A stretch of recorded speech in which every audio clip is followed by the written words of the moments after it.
Fire signs, tignan natin ano po ang mensahe para sa iyo ngayong araw. Keep in mind po na ito ay general reading lamang. So, hindi lahat ay makaka-relate. So, be open-minded. Tignan natin. Meron tayo ditong faith, healing, meditation. So, praying. Ano ba itong mga pinagdarasal po ninyo? Ano ba yung mga wini-wish ninyo? Ayan. So, keep your faith up. Diba? Mas tatagan nyo pa. And for some of you, pwedeng may pinagdarasal kayo dito na sana gumaling na. Ayun. Pero syempre, wag lang din tayo dasal ng dasal. Hindi ba? Kung meron talaga dito, gusto nyong gumaling, so punta kayo sa doctor, 'di ba? Magpa-check up kayo or kung wala naman kayong budget sa center.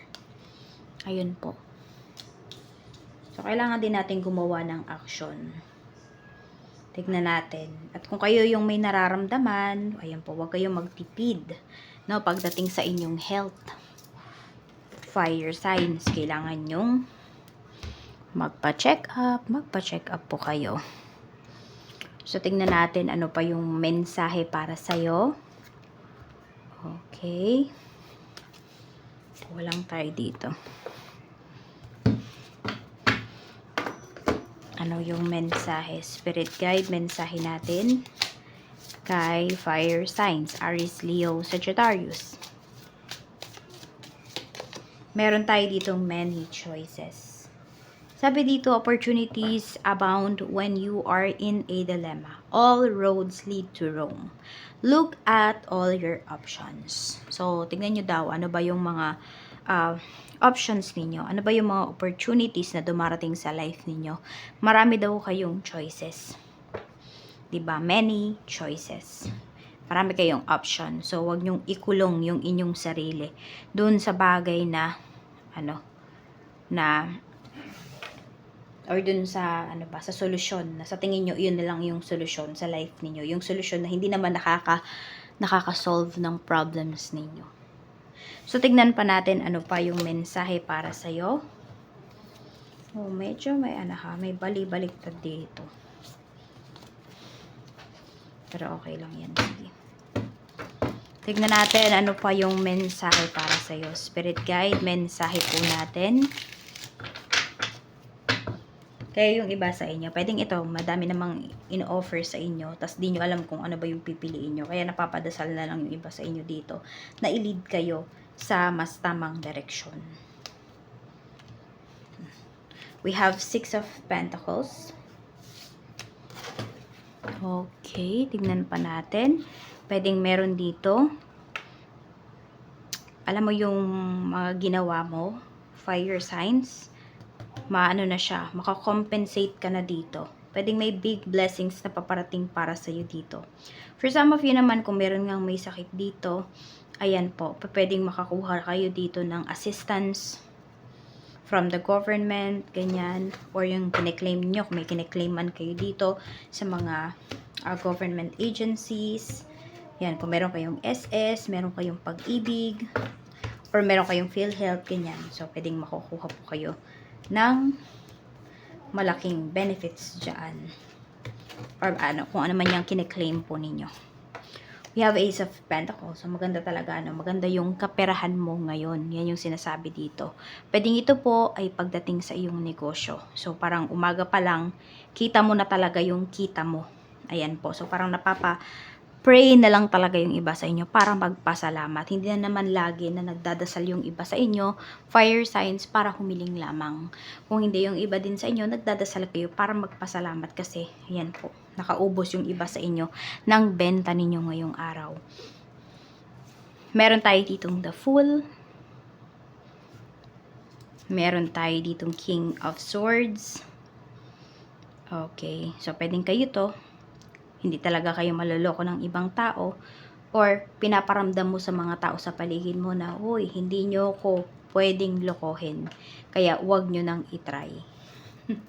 Ayan po, siguro po yung iba sa inyo na madami na kayong experiences pagdating sa buhay-buhay. So, ayan, maraming tao dito na, yun nga, hindi na talaga kayo nagpapaloko. Tsaka napaka-straightforward ninyong magsalita ngayon. Tignan natin ano pa yung mensahe. We have the star. So, meron naman dito ang pinagdarasal nyo po is yung mga goals ninyo. Ayan, na sana ibigay na talaga. So, meron ba kayong pinagdarasal dito na ang tagal-tagal nyo na talagang pinagdarasal. Pero sabi ko nga kasi, di ba, hindi lang dapat kayo nagdarasal. Dapat ina-actionan nyo rin yon. Madami kayong winish dito. Nag-ano pa sa, yung iba sa inyo, nag-manifest pa kayo. Pero baka hanggang doon lang yung ginawa ninyo, tapos kinalimutan nyo na hindi na kayo gumawa ng action. Wala po talagang mangyayari doon. Kailangan, kalimutan ninyo, yung winish ninyo, yung minanifest ninyo, but, kikilos po kayo para dun sa bagay na yon. We have the Hermit. Meron dito gustong makipag-ayos, pero nananahimik naman. So, parang ganun din, di ba? Gusto mong magkaayos kayo ng tao na to. Pero, wala ka namang ginagawang action para magkaayos kayo. Na hindi mo nga siya kinakausap, na hindi mo siya hinaharap. So, paano kayo magkakaayos ng taong yun? Di ba? Napakasimple. Minsan, ang simple lang ng problema natin. Pero, nahihirapan tayong solusyonan kasi pwedeng mas nangingibabaw yung pride. We have Death card. So, yung iba naman po sa inyo, pwedeng ang pinagdarasal nyo dito ay pagbabago. Okay? Pagbabago, or ano ba yun? Change for the better.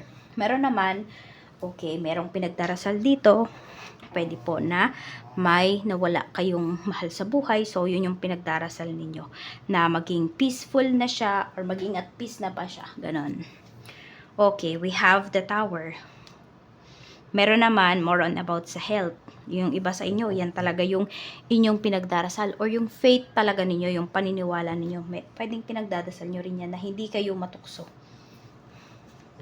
Yung tukso na to, hindi lang to regarding sa third parties ha. Pwedeng pagdating sa pera, pagdating sa kung saan mang bagay. So, pwedeng pinagdarasal nyo yung sarili nyo na mas piliin talaga yung makakabuti sa inyo at mas piliin na mas maging kind. We have Six of Swords. Okay, meron dito nagkakaroon ba kayo ng problem pagdating sa inyong bahay? Parang meron dito pinapaalis na yata kayo. So, meron ba kayong mga hindi nababayaran dito? Yung mortgage ninyo, ganyan. Oo, hindi pa kayo nakakabayad. Kaya po yung iba sa inyo, ayan. And meron din dito, pwedeng parang di nyo na kayang i-sustain or i-maintain yung bahay. So, pwede po na nag-iisip kayo kung ibebenta nyo na ba. So, kung nakakabigat na talaga yung bahay na yan sa inyo, yes, pwedeng napundar nyo talaga yan nung kalakasan ninyo, kalakasan yung kumita, pero kasi ngayon pwedeng hindi nyo na po maalagaan, hindi nyo na mabayaran yung amilyar, so maybe it's time na para ibenta nyo na po. Yun. Or i-let go nyo na, kasi nakakapagpabigat na siya sa inyo ngayon. Okay, so, ayun, may mga bagay talaga kayo dito na kailangang i-let go. We have 8 of Pentacles. Meron ba dito na wala ng trabaho? Yan, naghihintay na lang yung iba sa inyo eh. Parang, or sabihin natin, may work kayo pero you're not satisfied na. Naghihintay na lang kayo dito kung kailan kayo matatawagan. Kaya lang kasi as of this time, wala pong pag-usad na pinapakita dito. So, pag-isipan nyo kung ile-let go nyo ba talaga tong trabaho ninyo. Sa ngayon, yung trabaho nyo na yan yung nakapagbibigay sa inyo ng, ng food sa table po ninyo. Yan yung nakakapag-sustain ng life ninyo ngayon. Kaya pag-isipan nyo ring mabuti. We have the Hanged One. We have Page of Pentacles. So, ayun, pwedeng may mga skills kayo dito na hinown, ganyan. Pero, hindi pa kasi ito yung perfect time para sabihin natin kumita kayo dun sa dito, sa na to, sa skills nyo na to. So, medyo marami pa kayong pagdadaanan, madami pa kayong isa-sacrifice para kumita kayo ng malaki towards dito ha. Kaya pag-isipan nyo pa rin kung ile-let go nyo ba yung pinagkakakitaan nyo ngayon. Tignan natin. Okay, kasi meron dito pwedeng nagbabaka sakali kayo. Okay, meron naman din nga talaga pinapakita na kung kayo ay nag-apply nga ng trabaho, ano pa siya yung papers niya nakabitin pa siya.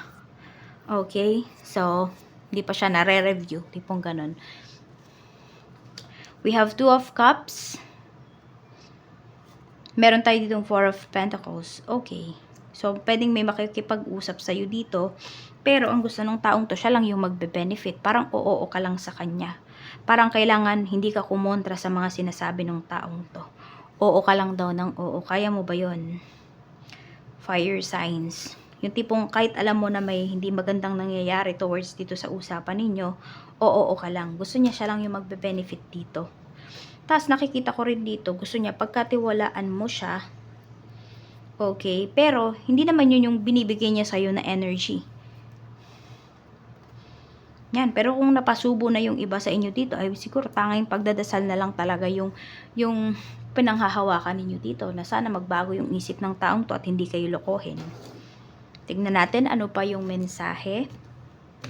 Kaya ingat kayo sa mga nakakausap nyo dito ha. Hindi porket nakangiti sa harap ninyo, hindi porket sinasabi na mahal kayo ay totoo na sa inyo. We have 5 of Swords. Okay. Meron ditong malaking pagbabago. We have the Emperor. May malaking pagbabago pero parang wala kayong magawa as of this time. Okay. Pwedeng sumusunod lang kayo dito sa taong to. Merong sobrang strict dito. Yung tipong ganito, parang may humingi ng tulong sa inyo kasi akala niya magagawan mo ng paraan yung hinihingi niya ng tulong sa iyo, pero hindi. Pwedeng mas ginagalang mo kasi yung taong to. Okay?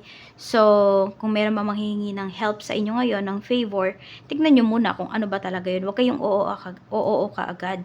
Kasi, diba, yung wala kayong kaaway, baka magkaroon kayo ng kaaway dito. Fire signs kasi hindi nyo pa inalam kung ano ba yung susolusyonan ninyo dito. Ano ba yung pabor na hinihingi sa'yo ng isang tao. So, ayan lang po yung mensahe para sa'yo. Maraming salamat. Mag-iingat po kayo always and more blessings to come.